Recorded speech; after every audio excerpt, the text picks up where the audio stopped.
Saludos amigos, saludos, muchas gracias por estar de nuevo con nosotros en su programa Tiempo Medido, Peña de la Democracia en la República Dominicana, al servicio siempre de todos los dominicanos. Gracias por estar con nosotros, llegamos a ustedes a través de Tele Radio América para todo el mundo con todas sus plataformas digitales y también en los medios digitales tanto de nuestro apreciado amigo aquí a mi siempre esta es mi derecha, siempre tiene que estar a la derecha, Abinader Fortunato, y de un servidor Orión Mejía. Muchas gracias por estar con nosotros. Hoy vamos a empezar el programa con las elecciones de Colombia y ojalá nos sirva ese referente, esa experiencia sirva para la República Dominicana, que nos abocamos desde ya en una campaña electoral a destiempo. Entonces vamos a analizar eso inmediatamente. ¿Ustedes acuerdan que aquí el presidente Leonel Fernández una vez mencionó la figura del algoritmo? Bueno, pues eso lo ha mencionado el candidato oficialista de Colombia, Iván Cepeda, que ha señalado que hasta que no se movilicen los votos, que no se cuenten los votos de la manera en que lo haga el Tribunal Electoral, que no sea, la primera fue por razones de tecnológicas y con las actas, no sé, y dio como resultado que Abelardo de la Espriella obtuvo el 43.74%, Iván Cepeda el 40.92%. Abelardo es un candidato de la ultraderecha, no de la derecha, de la ultraderecha. Iván Cepeda es el candidato de la continuidad del gobierno de Petro. Y Paloma Valencia sí era la candidata de la derecha, que sacó solo un 6.92, casi un 7%. Ese es el resultado. Hoy Iván Cepeda ya tiene una rueda de prensa al mediodía, hora dominicana, o sea, cercano a cuando estamos hablando, debe estar ya hablando Iván Cepeda, el candidato que ya el presidente Petro dice que no acepta esos resultados, y el presidente y el candidato Abelardo de la Espriella dice que van a responder por la fuerza si fuera necesario. Ese que está ahí. Primero se declaró en una oportunidad ateo y luego dijo que su candidatura se la regaló Dios. Fíjate qué cosa. Es decir, lo que está pasando en América Latina es un caso muy sui generis, que nosotros deberíamos compararlo, y le dije que lo vamos a comparar con la realidad dominicana dentro de un momento. Ahora, ¿qué quiero yo decir? Consultando con colegas colombianos, esta situación, nos dicen que esto va para largo. Esa es la expresión que dicen periodistas que hemos consultado sobre la situación. Y han señalado que Colombia está en una precrisis electoral con vocación a convertirse en una crisis política. Ya la derecha y la extrema derecha, que estaban desunidas, pues desde este punto comienzan a unirse, tanto la Paloma Valencia como junto con Abelardo de la Espriella, que es el ultraderechista. Es decir, la derecha pasa a respaldar a la ultraderecha. Fíjense que Colombia, una de las naciones más ricas de América Latina, una de las naciones con mayores recursos naturales, una nación con de todo, incluyendo con mucha riqueza cultural e histórica, a quien está tomando como referencia es El Salvador, su candidato de la extrema derecha. Y vamos a esperar que cuenten los votos y van a ir a una segunda vuelta. Ahora, esta situación, lo que está pasando en la primera vuelta, está llamando la atención de que podría haberse producido algún nivel de irregularidad,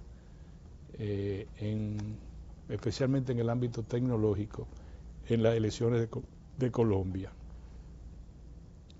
Rápidamente, tomándome estos 2 minutos más, yo quiero comparar eso. Yo digo, ahora mismo Colombia está envuelto en una incertidumbre. Ya va a hablar el candidato oficial, veremos a ver qué dice, vamos a estar muy atentos antes de que termine el programa. El hecho de que todas las encuestas daban 10 puntos, casi 10 puntos por encima al candidato Iván Cepeda sobre Abelardo de la Espriella, y de repente quien obtiene un 43%, es decir, casi 3 puntos por encima del candidato oficial, es el ultraderechista, llama poderosamente la atención.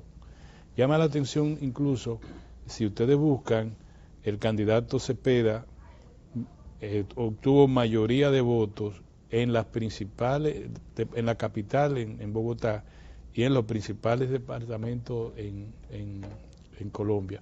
Pero vamos a esperar, el curso de la tarde vamos a dar seguimiento a eso. Antes de yo comparar lo que está pasando allá con una advertencia aquí, le doy la palabra al camarada.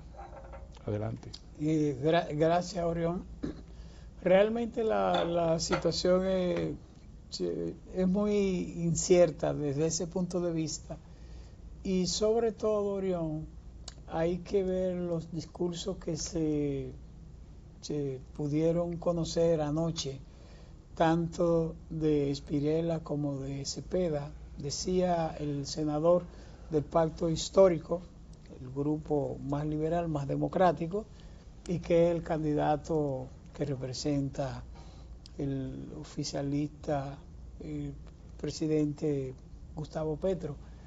Decía él que la posibilidad y en la forma como han llegado los discursos, las amenazas del candidato de la ultraderecha, con un llamado violento y una respuesta del senador Iván Cepeda, que fue una persona muy comedida, pero que fue la persona que tiene como origen, Orión, que procesó al expresidente. Ellos fueron en dos frentes, pero eran aliados en el fondo, al expresidente Álvaro Uribe Vélez. Lo sometió por aquella situación de los falsos positivos en Colombia, en que muchos jóvenes perdieron la vida, la gestión de gobierno del presidente Álvaro Uribe, porque eran denominados guerrilleros, pero que no eran guerrilleros, le daban de baja y por eso le llamaban los falsos positivos. No eran guerrilleros, pero le daban, morían por parte del ejército. Y eso ha merecido una importante investigación de las autoridades judiciales de Colombia. Y entonces ahí la situación reñida de lo que ha sido el proceso electoral, porque además Colombia se estuvo hasta hace 3 meses, también se produjeron actos muy violentos, carros, bombas, o sea, el ambiente es un poco preocupante, el ambiente postelectoral, con lo que se acaba de anunciar, precisamente porque el pacto histórico que agrupa a todas las organizaciones populares y políticas de Colombia que no representan la derecha, ha denunciado que ha podido haber un gran fraude. ¿Cómo explicarlo? Bueno, estará por verse también con la declaración que diga el senador Iván Cepeda, y también por el otro lado las propias palabras del candidato de la ultraderecha, Abelardo de la Espriella. Mira, bueno, ¿cómo comparar eso con la República Dominicana? ¿Qué hacer? Yo quiero llamarle la atención a ustedes y tal vez también a la clase política dominicana. Miren, solo hay una nación, como nación, saquemos a Puerto Rico, donde todavía está la gobernanza consolidada. Una nación. Si ustedes quieren, vamos a buscarla toda. Gobernanza consolidada, no gobernanza precaria, ni gobernanza en peligro, ni nada de eso. Si no, vamos a comenzar, vamos a hablar. Aparte de la República Dominicana, búsqueme otra. Vamos a Centroamérica. El Salvador. El Salvador es una dictadura. Usted no es una dictadura. No es otra cosa. Un dictador que domina la Constitución, domina todos los poderes del Estado, y si se sienten bien, eso es otra cosa. Pero es una dictadura. Una dictadura de tal manera que una trabajadora social, una líder comunitaria, osó denunciar violaciones a los derechos humanos y lleva más de 1 año presa sin haber visto el rostro de un juez. Eso no comencemos por ahí para evitarnos problemas. En Honduras hay gobernanza, en Nicaragua hay gobernanza. Nicaragua es otra dictadura de izquierda, está bien. pero una dictadura al fin. ¿Se sienten bien allá? Yo no estoy discutiendo eso, es una dictadura, para que estemos claros en eso. Seguimos Nicaragua, seguimos Guatemala, seguimos Panamá. Panamá es un holding internacional, pero además es una nación intervenida, cuyo gobierno no puede hacer nada importante que no esté relacionado su gobernanza y toda su situación económica y política con los intereses de Washington. No puede hacer nada. Y que Orión, y que el año pasado y el año anterior, 2024, vivió un escenario de violenta protesta durante varios meses. Sí. Es decir, ahí la gobernanza también está golpeada. Y Ecuador no hay gobernanza. Colombia ya ustedes ven lo que hay. Venezuela es una nación intervenida. Perú no se sabe ni quién va a ganar, ni cómo va a ganar, ni qué va a pasar, ni qué hay. Es más, hasta Machu Picchu está en peligro en el Perú. Y por ahí busquen cualquier otra nación. Y el propio Brasil salió de una crisis. Brasil tiene su crisis. Brasil es una de las grandes potencias. Argentina, la miseria se está agolpando, incluso ya está cayendo la educación por la violenta ofensiva contra las universidades y la educación en sentido general a través del presupuesto del gobierno de Milei.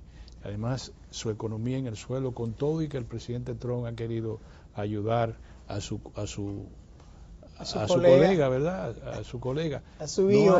No hay Chile, si ustedes se recuerdan, en Chile el presidente tuvo que, comenzando su gobierno, cancelar a la vocero, al ministro de ¿qué era? Dos ministros ahí, por razones de que comenzó a crear crisis difíciles. Chile vive una situación de crisis política latente, es decir, no la ha podido resolver la derecha ni la extrema derecha, como ha sido el presidente Kast, que es de extrema derecha, o de derecha, no sé.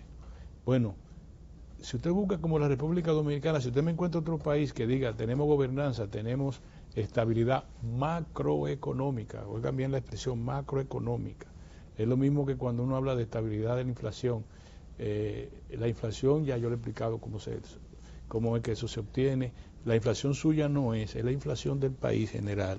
Cada uno de nosotros carga rastro un nivel de inflación conforme a nuestra canasta familiar, que siempre va a ser individual, familiar. Entonces nos ponen en un renglón que le llaman quintiles, 1, 2, 3 y 4, y ahí nosotros conocemos más o menos el nivel de inflación donde estamos. Entonces, dicho esto, es para que ustedes sepan cuál es el activo de la República Dominicana. El activo de la República Dominicana es su gobernanza. Nosotros tenemos 3 poderes desde 1966, con toda y la violencia que se suscitó y todos los fraudes electorales y todas las cosas. Ha habido elecciones cada 4 años, mal que bien, hasta ahora.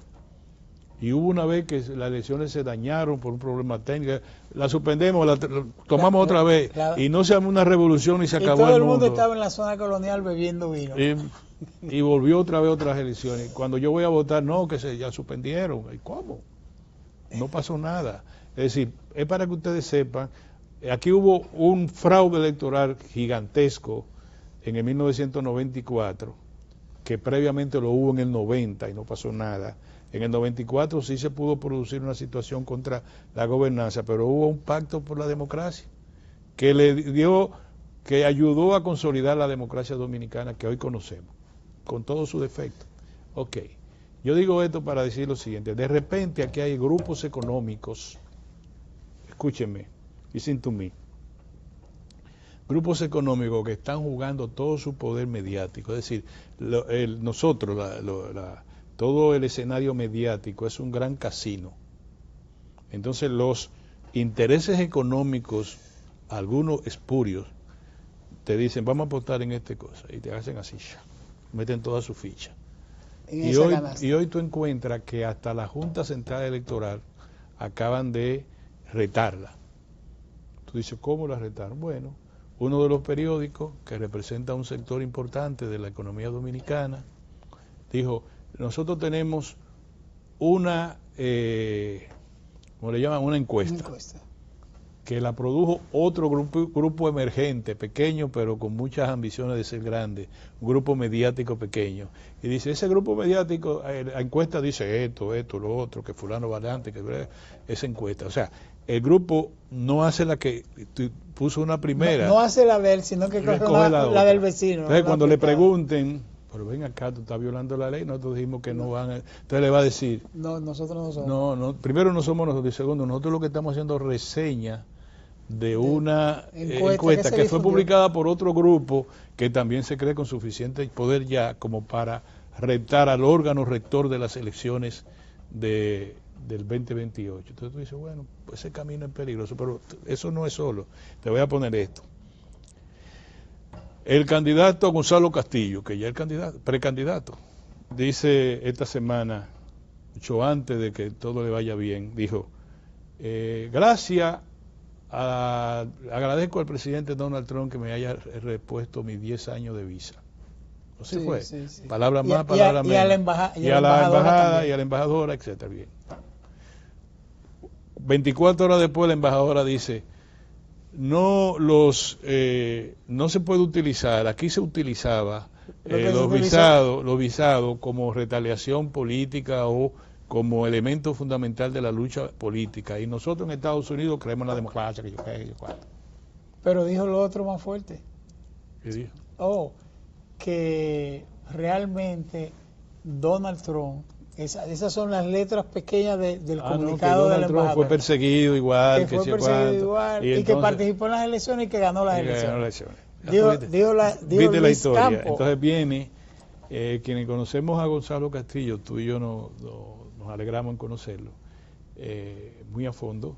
Él de repente sale de una audiencia grave, una audiencia que es una audiencia preliminar, pero es la que determina si te van a llevar a juicio de fondo o si te van a poner un no al lugar, quiere decir no a la acusación. Sí. Entonces, si tú no sabes, se supone que tú sales eufórico, contento, por la sorpresa que te han dado, aunque los abogados te pudieron haber dado seguridad de que eso se iba a caer, no, pero tú sales y tú tienes un discurso previo.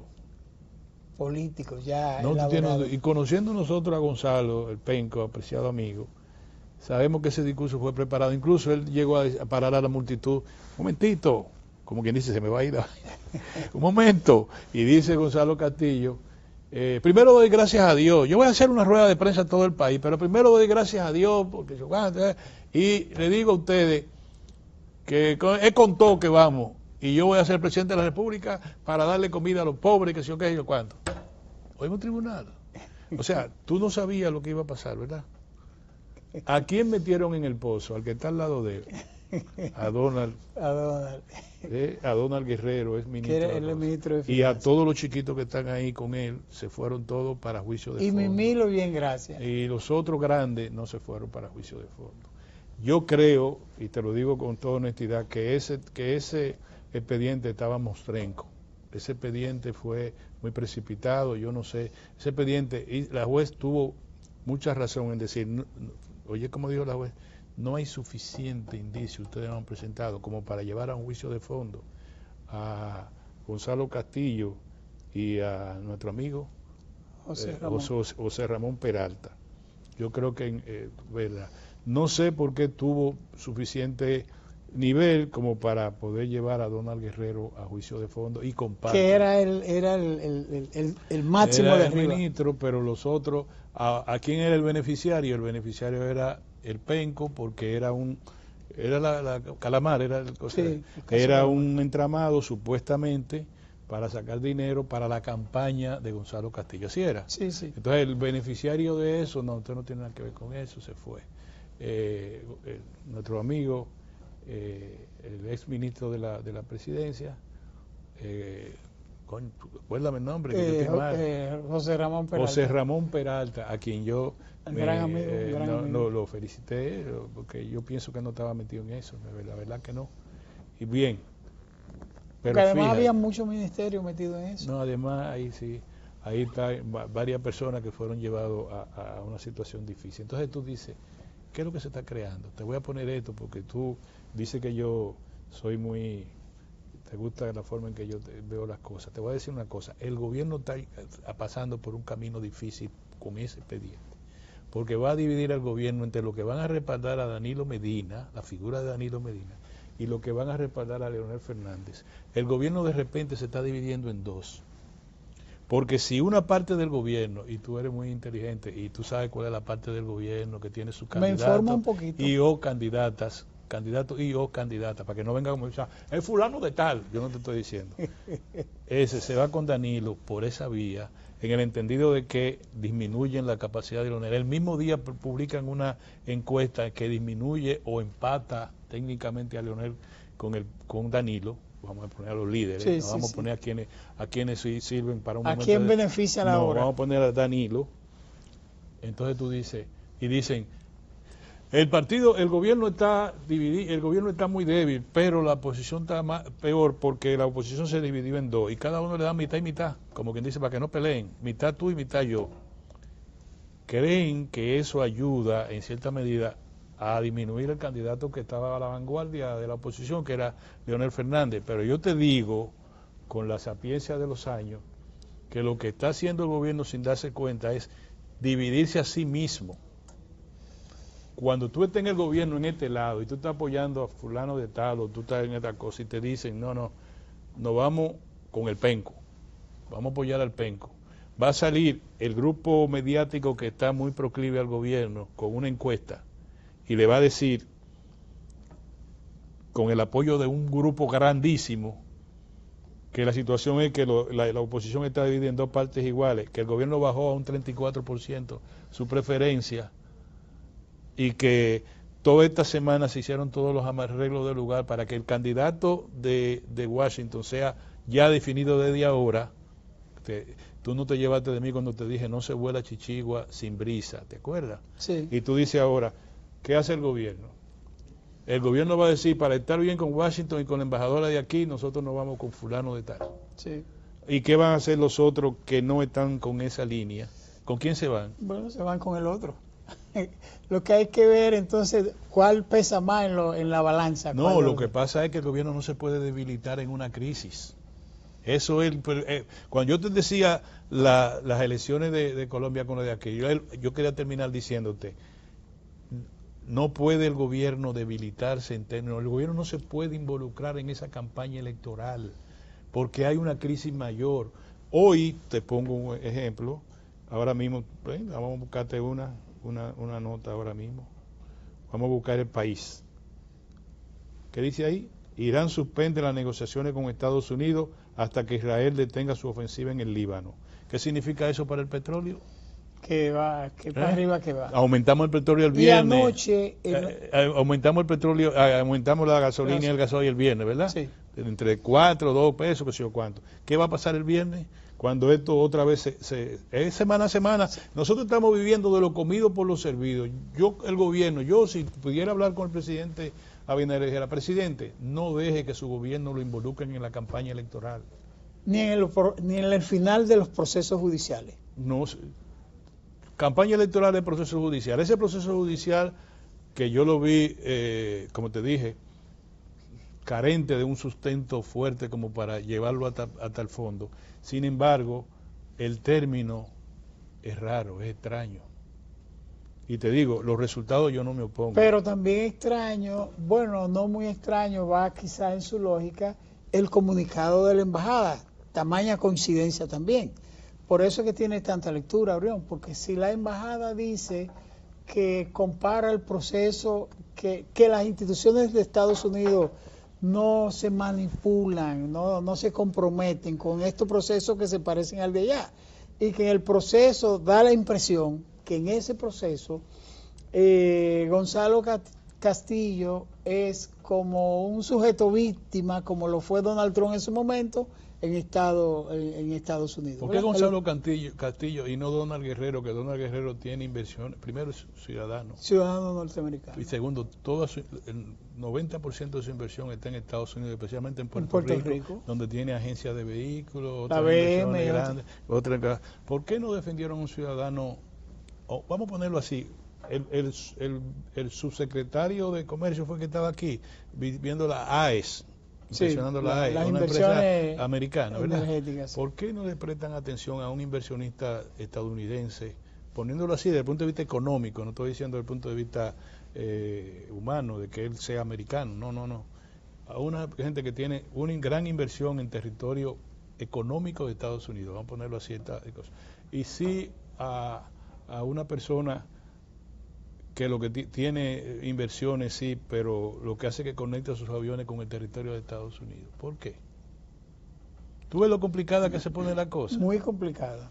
Y ¿Quién está manejando ese ajedrez? Lo están manejando los grupos económicos. ¿Qué va a hacer el grupo de Santiago cuando note que la cosa se está yendo por un lado tal? ¿Qué va a hacer el grupo de la capital, Maniceri, Comparte, qué sé yo cuánto? ¿Qué van a hacer? ¿Qué va a hacer el grupo que está upando a un candidato que es ministro del gobierno? ¿Qué van a hacer?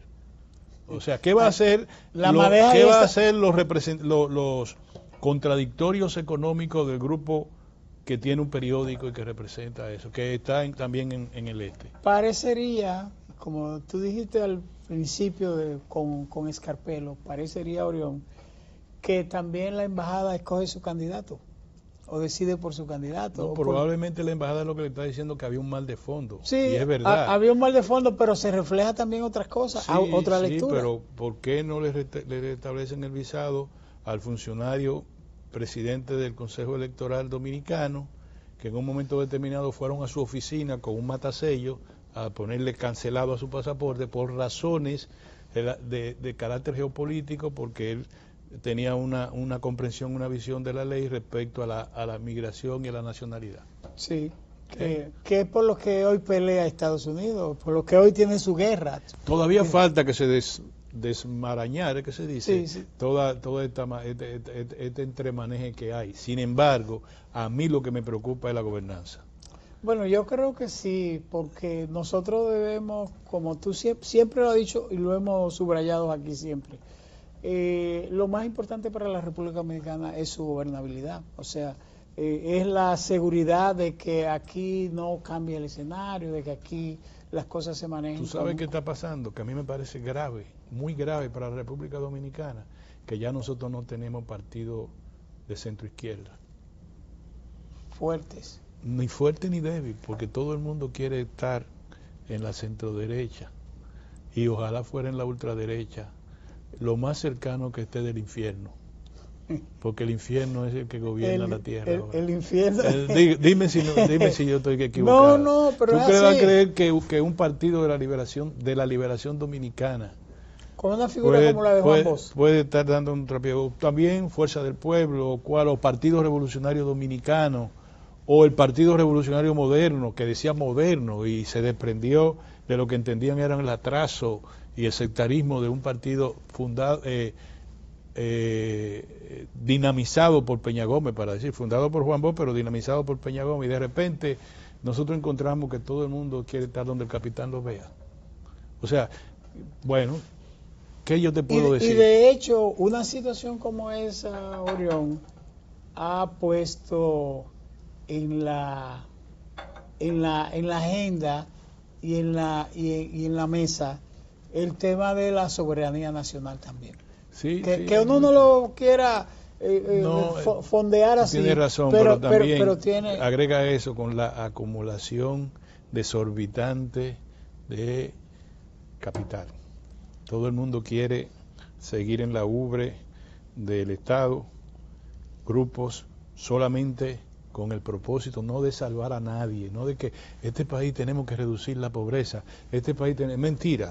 Todo el mundo está, llámese norte, llámese este, llámese nordeste, llámese sur, todo el mundo quiere es buscar una parte de una ubre que sea buena para sus propios intereses. Hoy un amigo tuyo, excelente y brillante abogado, es director de migración, es diputado de la Fuerza Nacional Progresista, el licenciado José Taveras. Sí, el de Santiago. José Ricardo Taveras. Él vive en Santiago. Él vive en Santiago, Ricardo Taveras. Pero dale, tú lo vas a decir ahora. Vámonos a un cambio y comenzamos contigo al retorno. Está bien. Vámonos a un cambio, señores.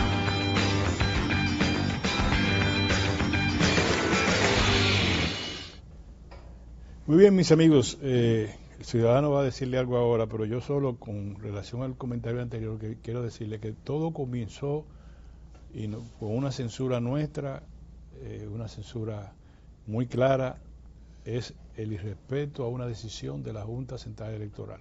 Por ahí comenzamos. Y lo comparamos con la situación de Colombia, es decir, cuando hay una situación de incertidumbre política, lo primero que se daña es la gobernanza, luego entra una crisis de reputación del país. Segundo, fíjate cómo nosotros comenzamos a tratar de desenmarañar. Tú te acuerdas cuando uno tenía un hilo muy embollado que tenía que con una madeja. Una madeja que tú la ibas desembollando y la ibas envolviendo en un bollo, como uno le decía, ¿verdad? Y la ibas sacando. Bueno, esa madeja te da a ti varias cosas. La primera es que por el lado tuyo tú sospechas que la situación cómo es que la embajada intervino y cuánta coincidencia, que la embajada dice esto, que salió así, que salió una proclama en la misma sala del tribunal. Que las cosas están muy cuadraditas. Muy cuadraditas. Y yo te puse alguna diciéndote que eso conlleva a una situación dada. Primero, se resalta la intervención de grupos poderosos mediáticos y grupos emergentes mediáticos en un propósito que yo no sé cuál es. Porque tampoco te tengo que decir, ahorita comienzo a decir cuál es y nos metemos no lo digo, la gente lo sabe. En un propósito que quién sabe, imagino, ¿verdad? Entonces, esa es una. Y lo otro que yo llamé la atención diciendo, si el gobierno interviene de esa manera en cualquier espacio de estrategia electoral, en esa forma se divide a sí mismo. Es decir, si tú das la mitad para este lado, la misma mitad, centrífuga de los acontecimientos te dice que la otra mitad se va para el otro lado. Sí. Porque así es la vida como puede el egoísmo. Sí. ¿Es que así? No. Entonces, terminábamos nosotros diciendo, primero, que se respeten las decisiones de la Junta Central Electoral, que no nadie ose bajarle fuerza, poder a un órgano del Estado que tiene prestigio, no crearle condiciones difíciles, esa es una. Y dos, decirle, bueno, la gobernanza, ¿tú te acuerdas aquella vez de que tú no cabes en el avión?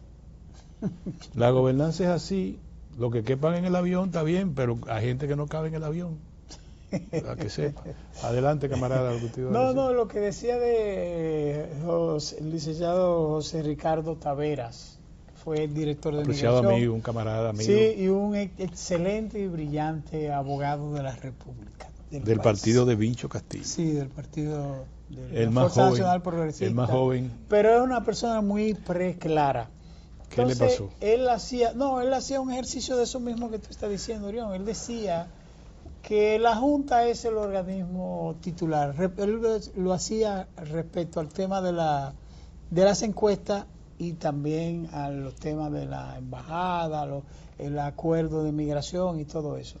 Entonces él decía que el órgano rector de las elecciones está diciendo que no se utilice empresa para encuesta y explicaba la razón y decía es que no se puede permitir que grupos económicos vayan definiendo y vayan orquestando y condicionando el voto que ellos quieren y el que no quieren y lo vayan aparcelando. Y dijo, es constitucional, no está fuera de lugar que la Junta pueda contener eso, porque no se trata ahora mismo de un tema de libertad de expresión, sino decía de un tema de que grupos económicos quieren direccionar lo que ellos quieren y lo están utilizando para eso. Y él decía que la postura de la Junta Central Electoral en su decisión sobre la no publicación de encuestas a destiempo, lo único que trataba de evitar es que grupos económicos se apoderaran del mercado electoral y manipularan el sentido de la libertad de votar de la gente. Miren, hay dos instituciones que no deberíamos nosotros tirarle piedra. Una es la Junta Central Electoral, como lo acabamos de decir, y otro es el Banco Central de la República.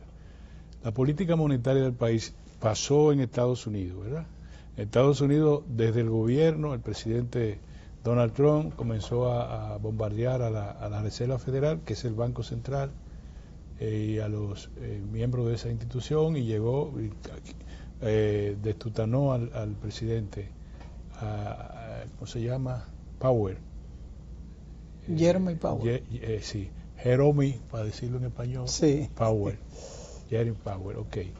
Lo destituyó, pero el que entró, que es un trompita carta acabar, dijo, no, un momentito, todavía la inflación, la meta del Banco Central de Estados Unidos es 2%, está en 3.9, no podemos subir la tasa de interés, no podemos bajar la tasa de interés, a lo sumo la mantenemos igual. Todos los actores de la economía de Estados Unidos saben perfectamente que ahora cuando le toque de nuevo revisar a la Reserva Federal va a dejar eso así, porque no sería una temeridad, crearía una situación difícil. Estados Unidos está manejando su política económica gracias a la política de la Reserva Federal. Entonces aquí en la República Dominicana tú representas intereses, yo represento intereses, el que está limpiando los zapatos representa intereses. Si cada quien nos pronunciamos conforme a nuestros intereses, el Banco Central no va a llegar a ser lo que debe ser, lo que ha sido, el líder de todas las medidas monetarias. Es el rector. Los actores de ahí la pueden recurrir cualquier medida de la Junta Monetaria. El Banco Central es el órgano rector, la Junta Monetaria es el órgano de inspección global del sistema tanto monetario como financiero. Entonces dejemos que trabajen, nos ha ido bien. Entonces la Junta Central Electoral lo ha hecho bien, déjenlo que trabajen. Cuando hay grupo comienza y entonces ahí es que la gobernanza se daña. Hoy el sistema bancario dominicano, ¿está bien o está mal? Está bien. Que no está en sobresalto. Hoy el sistema pensional de la República Dominicana en términos financieros, ¿está mal? No, está bien. Quien está mal somos nosotros, porque cuando lo que se retiren, tú y yo ya estamos mal y vamos a estar mal igual, porque cuando se retire el que cumpla con las 400, que sé yo, cuántas cuotas, va a ganar 30% de su último salario. Entonces, no es al sistema pensional el que le es dable cambiar, es el sistema político que tiene que decir, vamos a modificar toda la estructura de la seguridad social, a los fines de que haya un mayor aporte del empresario y de los trabajadores al sistema pensional y de seguridad social, a los fines de que cuando a mí me den el dinero, por lo menos suba en 10 años a 40% de lo que yo ganaba antes, porque si no me voy a morir, ni siquiera va a dar para la medicina lo que me van a dar. Y normalizarlo, Orión, de forma tal que no se utilice en determinadas circunstancias como un instrumento político para favorecer en un momento determinado, la clientela partidista. Porque eso dinamita también el propio sistema. No lo dicen porque, bueno, no vamos a pelear con el gobierno, pero sabe que lo dinamita. Sí. Bueno, ya nosotros hemos hablado claramente de esta situación. El pueblo llano no va a entender muy fácilmente lo que nosotros estamos explicando en razón de cuáles grupos están detrás, cómo se maneja esto, cómo se está manejando la situación. Ahora, sí nosotros podemos llamar la atención de que tengan cuidado con la gobernanza. ¿Qué es la gobernanza? Nada, que se arme un lío aquí, un 24 de abril, una vaina de eso, o que constantemente ya nadie quiere invertir en República Dominicana porque hay inseguridad, porque tú no sabes lo que va a pasar, que esto y lo otro, y los grupos que se vuelven oligárquicos, ¿no? Fíjate, los grupos comienzan siendo burgueses. Burgueses quiere decir que están trabajando para progresar. Por ejemplo, ¿cuáles son los grupos burgueses ahora mismo? Los de Santiago. Tú vas a encontrar que uno tiene una fábrica de hacer salsa de tomate. El otro tiene una fábrica de cemento. El otro tiene una fábrica como tú dices, de zapatos en la zona franca. El otro tiene inversiones en agregarle valor al tabaco, cigarro. El otro tiene servicios como en un aeropuerto. Camisas de calidad. El otro tiene camisas, que sé cuándo, ¿no? Centro hospitalario de calidad también. Tienen en los servicios, en la agroindustria, está bien. El otro, ¿qué otro servicio? ¿Cuáles son los servicios? Bueno, nosotros tenemos servicios de turismo, los que están en el este, y también tenemos servicios de cosas colaterales con el turismo. Tenemos una cerveza, tenemos un aeropuerto. Alquilamos helicópteros y vendemos helicópteros. Tenemos un aeropuerto, el más exitoso del país, el de mayor despegue y entrada de aviones, y el otro tiene un gran centro turístico de alta calidad, se fue por la calidad y todo bien, todo estamos bien. Para el este, ahora para el sur, que no tenía muchas cosas, bueno, ahí está.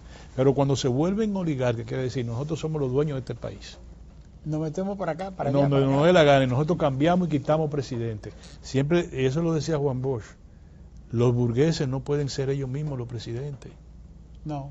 Ellos tienen que... Ellos generan, son los motores. Pero ellos tienen que desarrollar instituciones políticas a través del Estado, que esas instituciones políticas sean las que determinen quiénes, por el libre juego de las ideas, quiénes van a ser los candidatos y quién será el presidente. Porque su visión solamente es monetaria, Orión. Sí, fíjate no que en la encuesta de referencia, lo primero que se ataca y se dice que se está acabando son las instituciones políticas partidarias.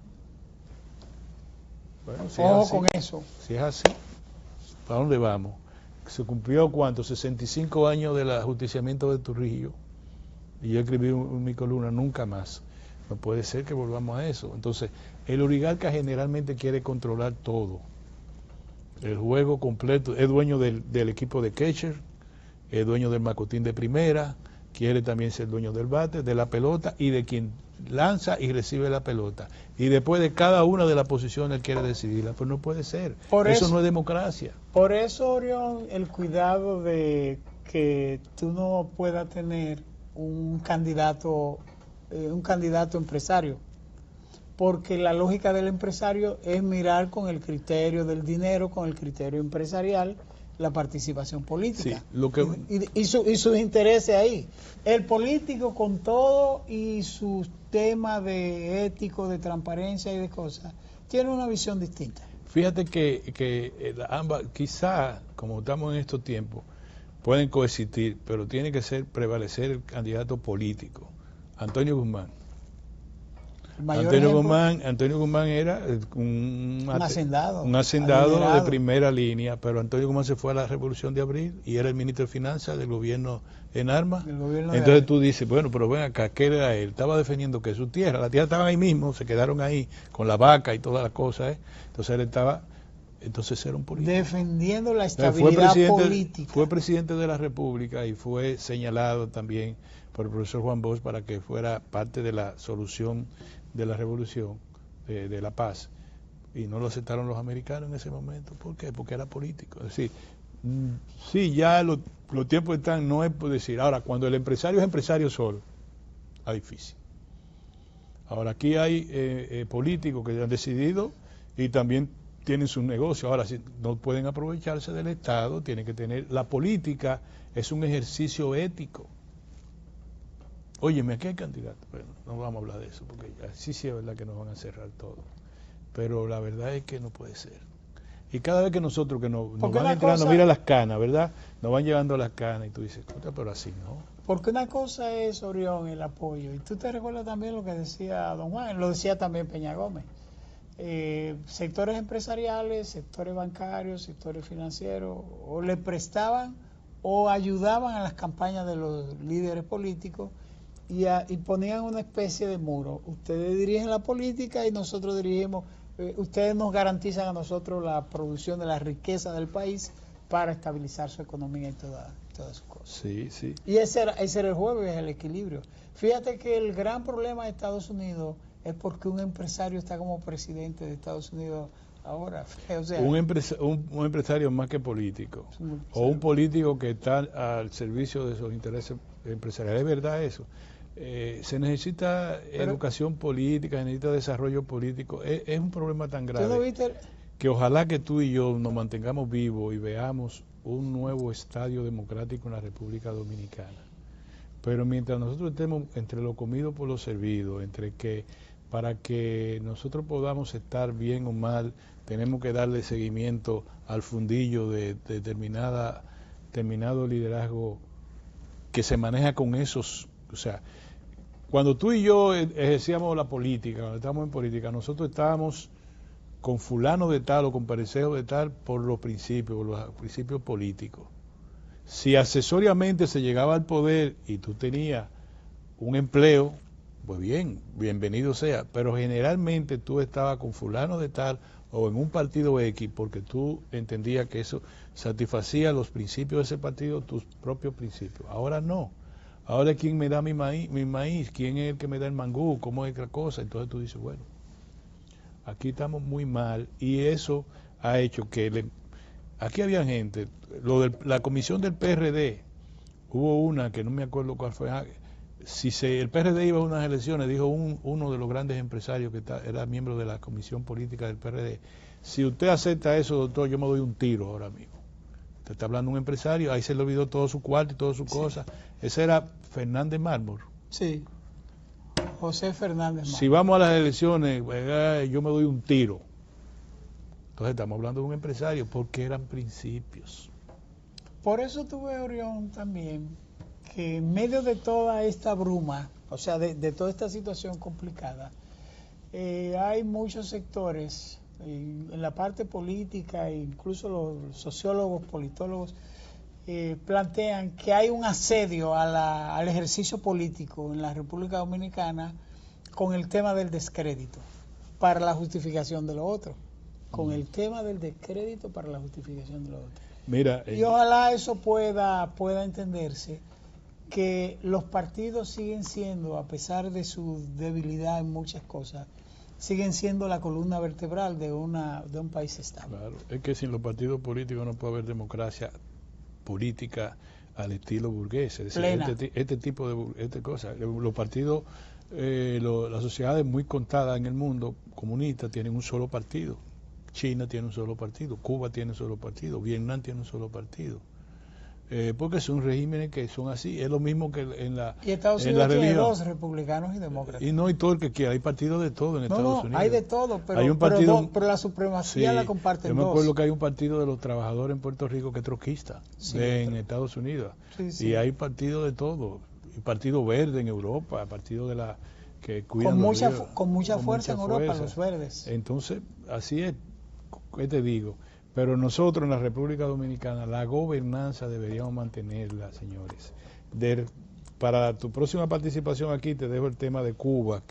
Léete hoy el artículo de economista Andy Dawager de lo que sería Cuba en competencia con la República Dominicana si Estados Unidos logra convertir en lo que quiere. Que parece, Orión, perdón, que parece que Estados Unidos está toreando el asunto, porque el encuentro de la semana pasada de militares está diciendo, no, espérate, que los cubanos no son fáciles tampoco. A mí me da la impresión que quiere replicar a Venezuela en Cuba. Dejarlo caminar y quizás sea el modelo de Vietnam. Sí, claro. Porque eso no es, las inversiones no son de un día para otro, ni Cuba va a resolver de un día para otro. Veremos a ver. Omar Fernández le dejó su candidatura a Dios. Porque la señora madre de él, apreciada amiga, le dijo, Dios que ¿y tú crees? Él dijo que decida Dios. Así que el jefe de campaña de Omar Fernández es Dios. Bueno, pues entonces si es Dios, vamos a tener hoy se inicia la temporada ciclónica, también de eso anótalo para la próxima apertura tuya. Hoy se inicia la temporada ciclónica, aunque hay menos ciclones, un solo ciclón puede destruir el país, señores, tengan cuidado. Hay menos, pero no importa si es uno y es violento, nos lleva a quien nos trajo. Muy bien, señores, gracias por estar con nosotros. Le dije a Francisco Javier que no volara chichigua sin brisa. Y yo le mandé a decir a Danilo con un amigo de él, que no moviera la cuna. Como le pidió Charlie una vez. Gracias, señores, por estar con nosotros. Nos vemos, señores, mañana en el programa de Padre a Hija. Y el Ciudadano va a estar el miércoles, Abinader Fortunato. Muchas gracias.